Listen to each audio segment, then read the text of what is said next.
Hello, friends. Welcome back to the Looli Gaggle podcast. Today's episode, I am chomping at the bit to share with you guys because it was one that really took me by surprise. I was not expecting for it to be so applicable to me. So in today's episode, we're going to be talking with Emilee van Hoven, who is a physical therapist with over 10 years of experience. She specializes in pelvic floor therapy. And what I was expecting, or what I had kind of always envisioned, and you guys can let me know if you relate with this, is that, that's kind of for after you've had babies, right? You kind of need to focus on that. No. I was floored by how much I learned just about the core, about the muscles, about the bladder. That was probably one of my biggest takeaways from it.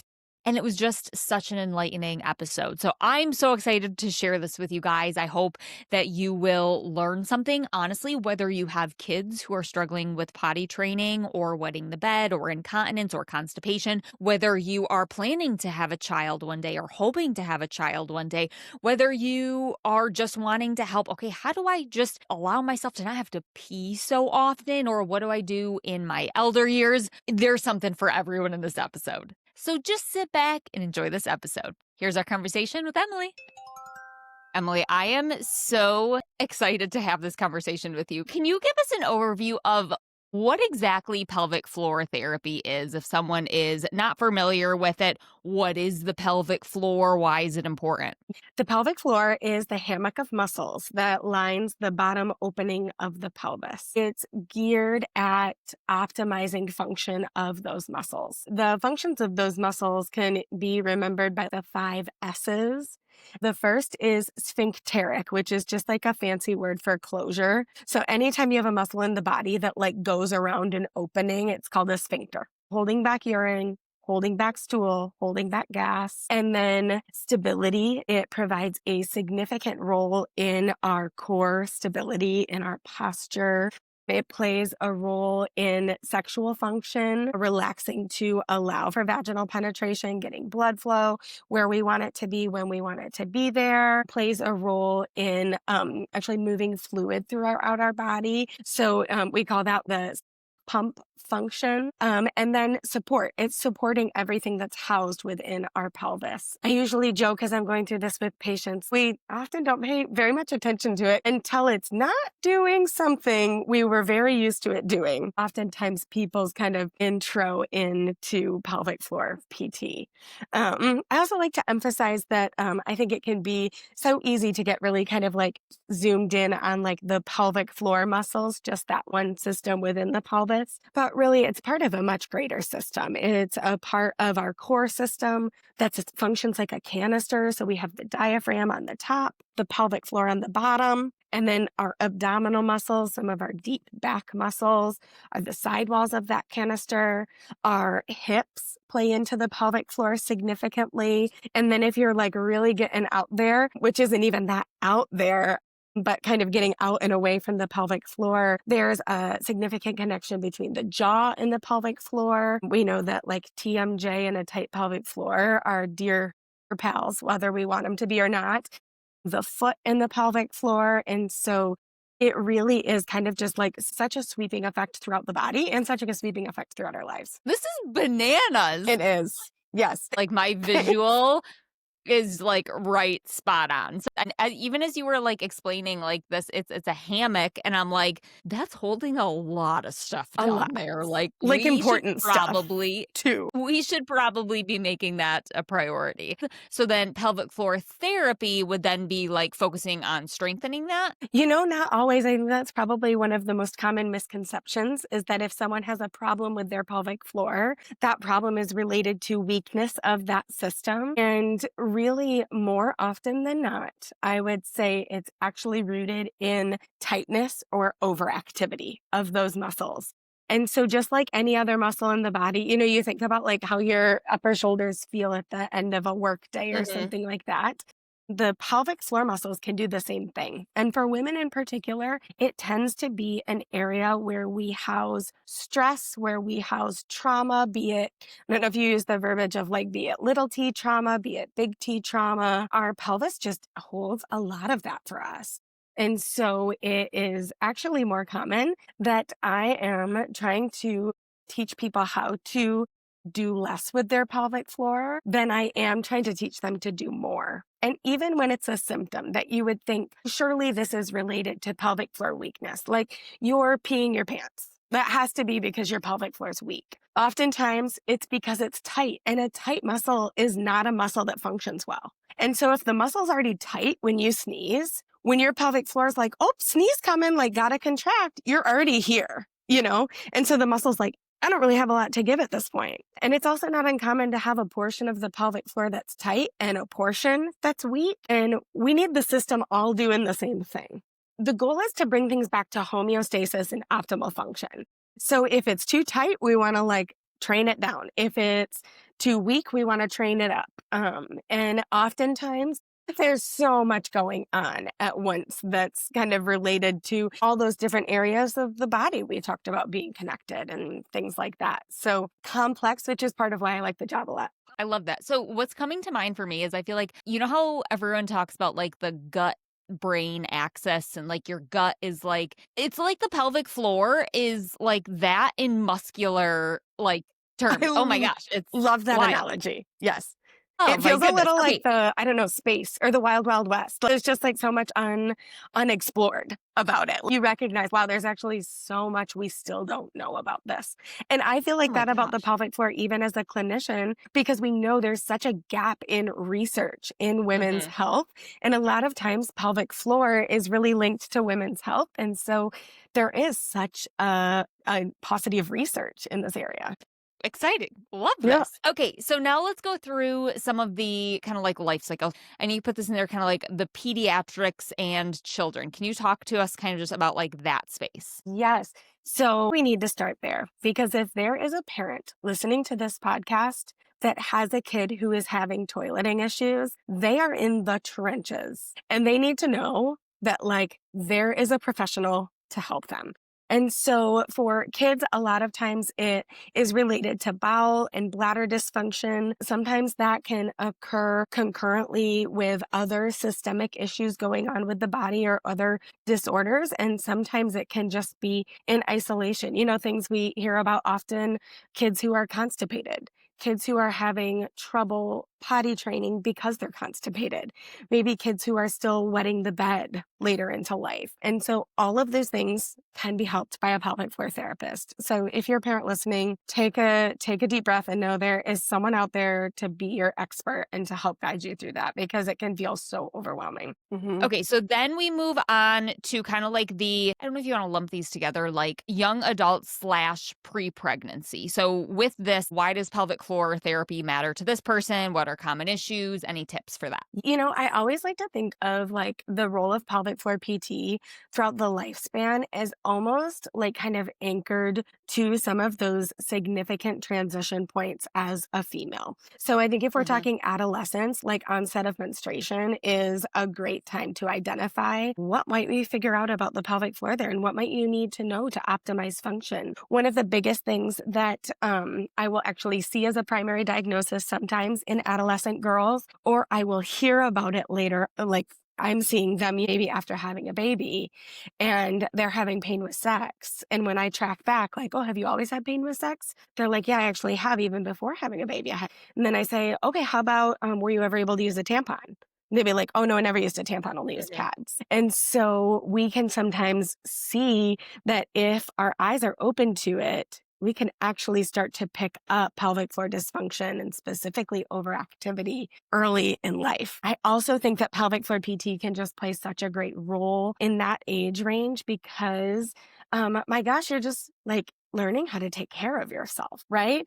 And we think about the absolute lack of most people's sex education experience, that female anatomy just kind of gets glossed over, female pleasure gets glossed over. I think a pelvic floor PT can play a really awesome role there. One of the other things that I will sometimes treat or hear about that someone experienced earlier in life in those adolescent years is urine loss with activity. And this is probably most common in individuals who are engaged in sport or activity that wants you to be tight. So think like gymnastics, ballet, cheer, things like that. And then long distance running as well, because of just the overload on those tissues. All of those things are just a little more likely to cause urine loss late or earlier in life. So can you, when you say you said urine loss, Yes. so does that mean you pee a lot or you pee a little? Ooh, urine loss is like you pee when you don't want to. So the Okay, like got it. full name Okay. for it would be urinary incontinence. Okay, gotcha. Yes. Okay. So like you're jumping Great or you're question. running and you pee a little bit. Exactly. Or you're jumping on a trampoline and you pee a little bit. Incontinence, that's specifically called stress incontinence, Okay. related to some sort of increased pressure within the system from, a jump, a sneeze, running, something like that. And that is when there's a little bit of urine loss. And then another really common type of urinary incontinence is called urge incontinence. And that is related more to an urge to use the bathroom, that your bladder kind of short circuits its communication with the brain and is like, turns out, brain, I don't actually need your permission to start emptying. And that is a little less common, but a little more disruptive because often results in a full bladder empty. So that's like you're changing your pants. You might even be changing your shoes at that point, big time. What about, this might be, I don't know if it's related, but like you have to pee a lot. Is that related to the pelvic floor at all? Totally. Okay. So we think about a couple different factors as kind of like top of mind when someone needs to pee a lot. We think about the sensitivity of their bladder. So are the receptors in your bladder oversensitive? And that could be to things that you're putting in your bladder, or could just be as stretch receptors that like are sending signals in response to stretch. If you are going very frequently, those stretch receptors are not used to getting stretched. It's like going to a yoga class and you haven't stretched your hamstrings in 12 years. You're going to be like, oh, I can't do any of this, right? And so the bladder can get oversensitive from those receptors not being used to being stretched. And so our bladder capacity can reduce a little bit from that. A tight pelvic floor might also be kind of triggering those stretch receptors a little bit, which the bladder is going to interpret as I'm full. I need to empty, like something just stretched. That's definitely a diagnosis that we see, or kind of a concurrent complaint, or a complaint that maybe kind of was the beginning of someone's dysfunction. So, I mean, asking for a friend, like, it might be that someone like if your pelvic floor muscles are overactive, is that the word that you used, overactive? Perfect wording. And then you just kind of, let's say, like you always have access to the bathroom. So like the second you're like, oh, I kind of got to pee. Okay, I'm going to go pee. You 100%. might be reducing the stretch receptors at the same time as kind of like that tightness in the pelvic floor. All right. Well, for any friend who might want to know, the norm is emptying your bladder every 2 to 4 hours. okay. And I say, on a regular basis, you really don't want to drift too far in front of that or too far behind that. But that's kind of a great benchmark to think about when you get the urge to use the bathroom.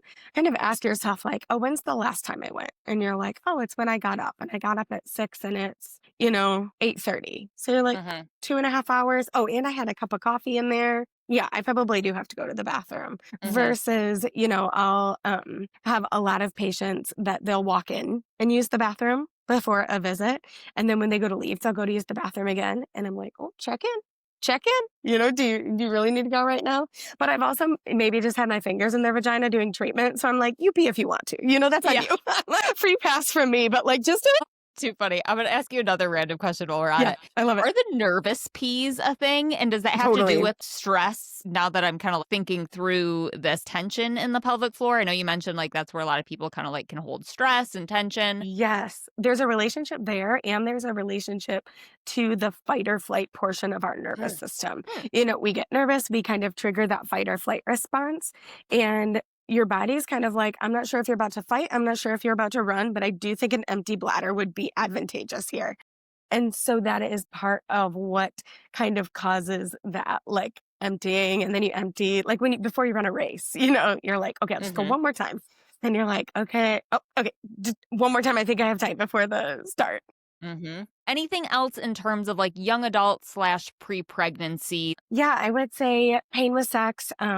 Gosh, that is one of those things. Someone who comes to see me with a primary diagnosis of pain with sex, I'm like, oh, this is either going to be so straightforward or so complex. Sometimes it can be a tissue condition, which, if your tissue is sensitive and that in and of itself is provoking some pain, that's going to tell your pelvic floor muscles to tighten up. Like, this is a terrible idea. The pelvic floor muscles, they're like the protectors of the pelvis. So the pelvic floor senses, like, you go to put a penis there, a toy there, whatever, there's a little bit of pain. Pelvic floor's like, nope, bad idea. Nope, we're not doing this. Well, then that causes the pelvic floor muscles themselves to also be pain producers. Underlying conditions like endometriosis, PCOS, because again, the pelvic floor is kind of like guarding and protecting the pelvis. When it senses like something's a little off in here, that's going to cause the pelvic floor to be a little tighter because it's trying to protect that area. We can get other issues that are involving the nerve endings. And if those nerve endings, for one reason or another, are hypersensitized, then that can be a significant contributor. Oh, these are things that might need treatment that's concurrent with pelvic floor PT. We have to get you hooked up with a really good provider to address some of these things while we're also addressing the pelvic floor muscle function in PT. And then, of course, again, any type of trauma has a high likelihood of finding its way to the pelvis, especially if that trauma involved the pelvis. Trauma can be exactly what you think it might be with a sexual assault, but can also be things like, gosh, I had a patient one time who saw me for a long time for complete inability to have sex, like none whatsoever. And we checked a lot of it back to she had some recurrent UTIs when she was little, like ages maybe 3 to 6. And she just had this very vivid memory of being in the office, having them look at her urethra, having to spread her legs. It can even be kind of things that are subtly woven there, like trauma, again, little t trauma, big T trauma. It's not always what you think it is, but a lot of it finds its way to our pelvis, that's for sure. I've never heard anyone talk about it holds it in the pelvic floor. Mhm. Fascinating. Yes. Okay, let's talk about pregnancy. Give it to us here, why it matters and common issues and any tips with that. What two things I think about with pregnancy, I think about all of the discomforts that are so common with pregnancy: hip pain, back pain, pubic pain. I mean, you name it: pressure, heaviness, tailbone pain. Pelvic floor PT is just a little more specialized than a general orthopedic therapist at addressing a lot of those issues in pregnancy. The other thing I think about is birth preparation. How do we prepare your pelvic floor for delivery? How do we teach you how to effectively push something out of your vagina? Because more than likely, you've never done that before. Yeah. And it's kind of overwhelming to try to learn it on the fly when you're laying in bed. Maybe you don't even have feeling of the lower half of your body. And I think that social media has done a good job of spreading the word of the role that pelvic floor physical therapists can play in that. And I really do see it as so effective. So effective. Even things that are working on optimizing the position of baby in utero are all within the realm of some pelvic floor therapists, depending on how they've specialized. When we think about back pain and pelvic pain, there is the question of why. Why during pregnancy is it so much more of an issue?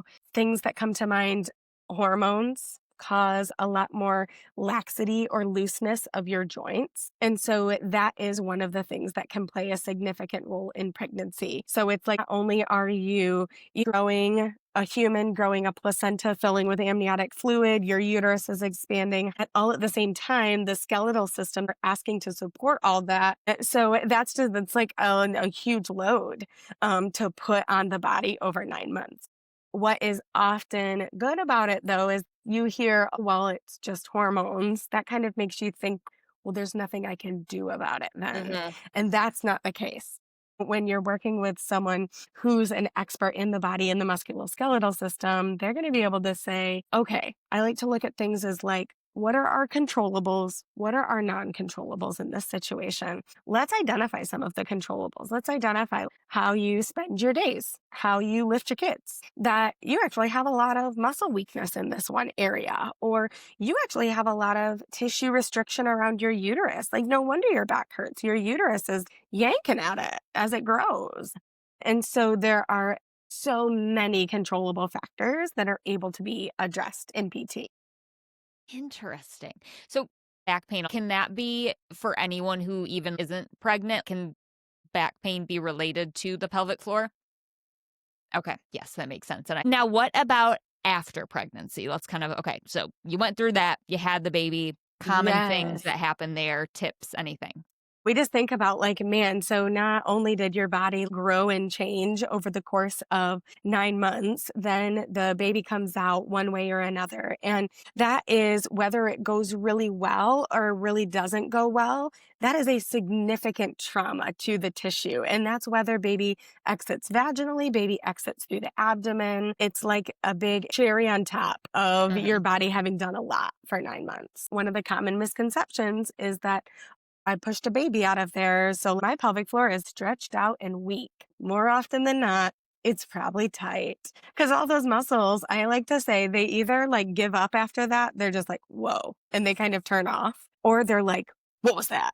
Did a baby just push through us? More common that after the fact, the muscles are like, holy smokes, what did we just go through? So, common issues, really like a lot of the musculoskeletal things we already talked Mhm. about that can occur during pregnancy are so common postpartum as well. During pregnancy, all your mechanics changed over the course of 9 months. Postpartum, all of a sudden your mechanics change like this. It's like, okay, well, you were carrying a medicine ball with you at all Mhm. times, and now you're not. And so your body's kind of left to adjust to that. My gosh, just like the physical demands of motherhood, like sitting on the couch all day sounds really nice in theory, but it really does take a toll on your body. So there's a lot of those things that really come into play. And then there's a hormonal factor as well. You know, postpartum is the shortest and most significant hormonal drop a woman will experience if it's something that she goes through.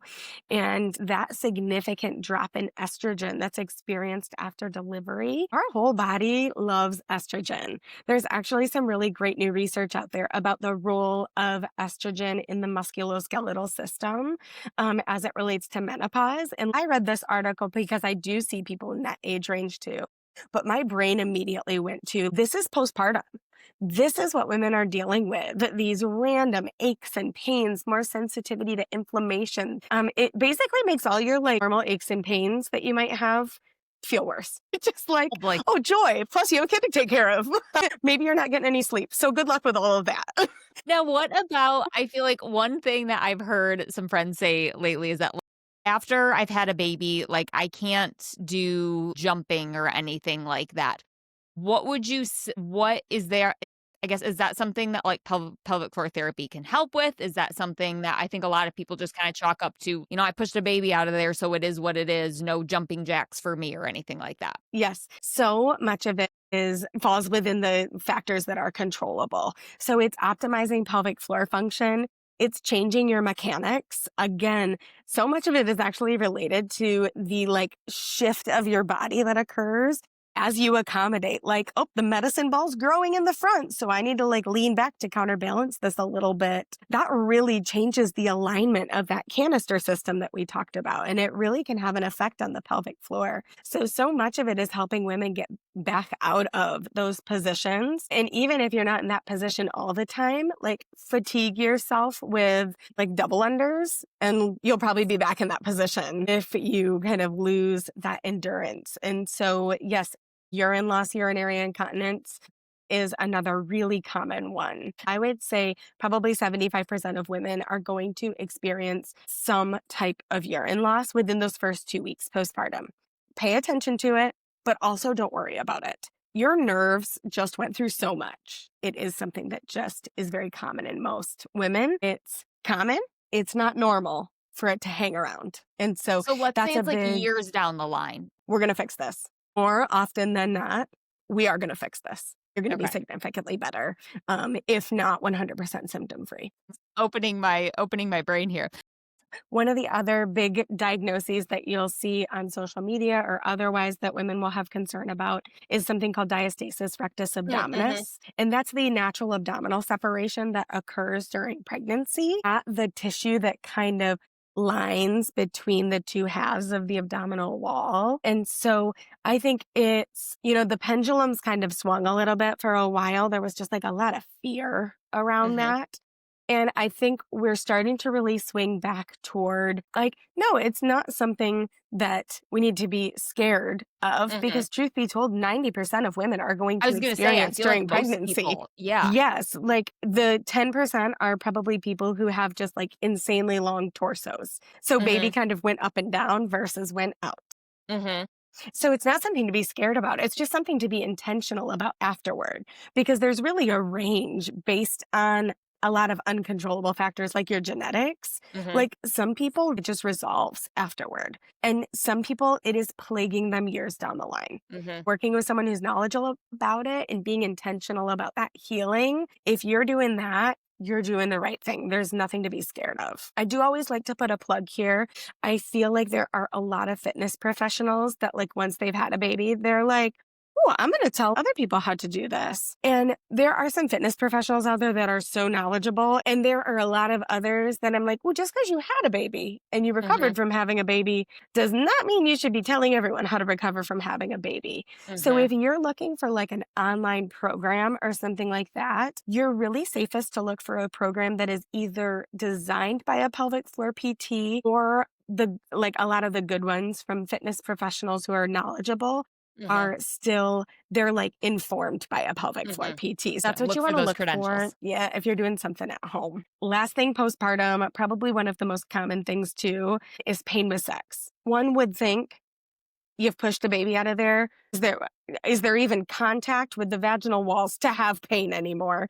But no, it's such a triple hit because that decrease in estrogen sensitizes the tissue. If there's any muscle overactivity, that can be pain generating. And then if there's any sort of laceration during delivery that is then repaired and creates a scar, that scar can be a pain generator as well. So pain with sex after having a baby, so common, and definitely worth bringing up and addressing. Can be a little tricky because you go for that like sweet postpartum visit and you haven't had sex yet. And so they kind of give you like the clearance, like you can put things in your vagina now. Yay. You're like, oh, nothing sounds less appealing, but thanks so Yeah. much. But so, it's down the road, you figure it out. So it's like, the hassle of like, I got to reach back out to my provider and be like, oh no, I'm having pain with sex. Is there anything I can do? But it is absolutely worth addressing a lot of times because we know what those like key factors are. It is pretty easy to treat, move the needle, or at least get someone like some really good band-aids to kind of use through the extent of however long they're producing breast milk, which is what's going to maintain those really low hormone levels.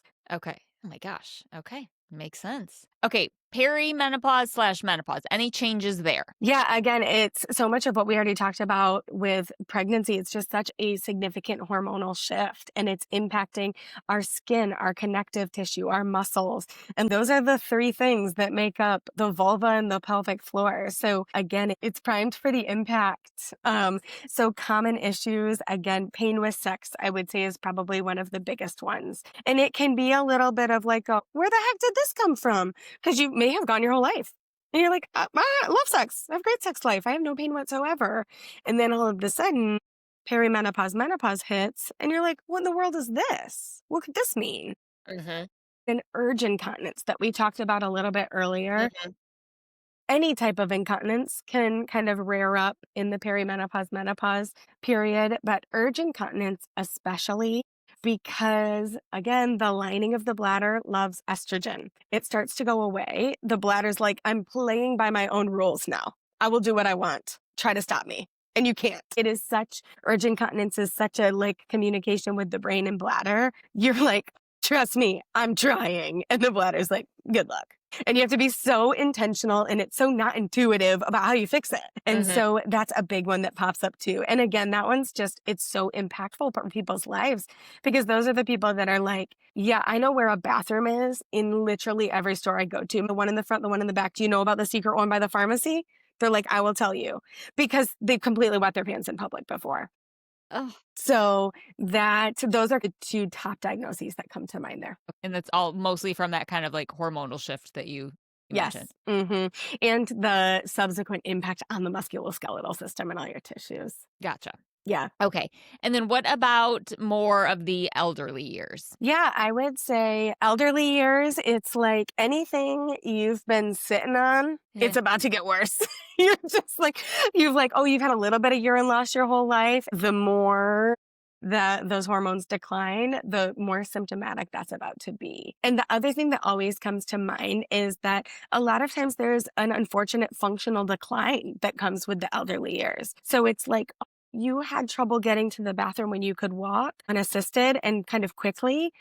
Now try to do it with a walker, right? I would say for most people, it's one of the top motivators I give them of like, I know you're new in motherhood. You've got 3 kids. You're running around everywhere. This feels like the hardest thing to fit in. Like, oh my gosh, though, like it's worth fixing now. It is worth fixing now, so it's not a problem later. And it's not a really bad problem later. I also think that anytime I'm thinking about perimenopause, menopause, elderly, you want to be working with a medical provider who is an expert in managing hormone levels, treating that with added hormonal supplementation, because basically everyone's eyes are just like really opening to how much of a role those hormones play. And historically, when we think about hormone replacement therapy, there's a lot of fear associated it for people, because for a while they were like, just like giving it to everybody in the highest doses.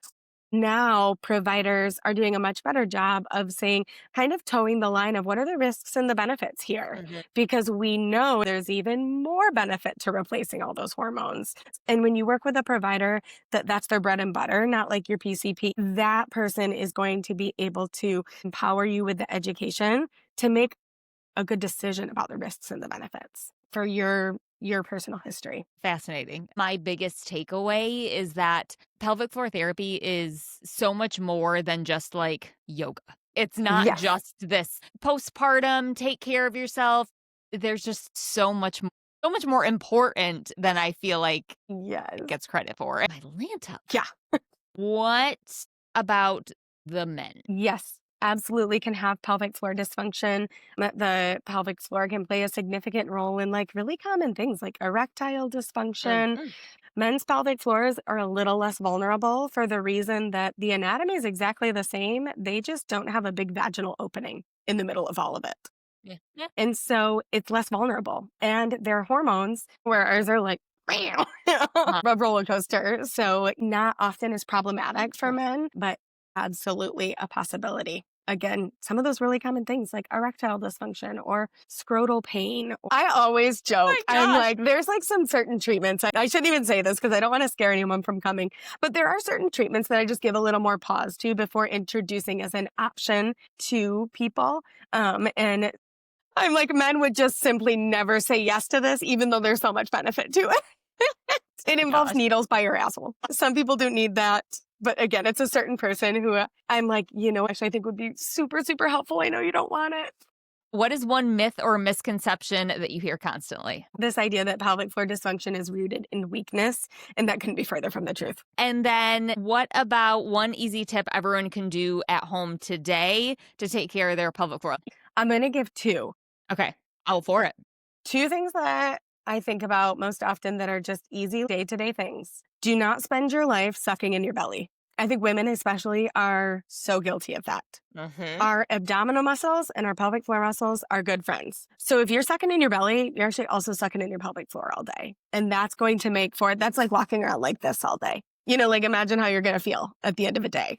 you're going to have a headache. So that is one thing. Relax your belly. We've all been trained that like good posture is like held in and contracted. And no, you don't want to walk around with muscles Mhm. contracted all day. So relax your belly. That's number one. And then when you're doing challenging things, be it like exercise, taking care of kids, moving houses and lifting boxes, when you're doing something challenging, make sure you are actively exhaling. And so a little like motto we'll use for that from one of the pelvic floor therapists who's very influential in our space, Julie Weeb.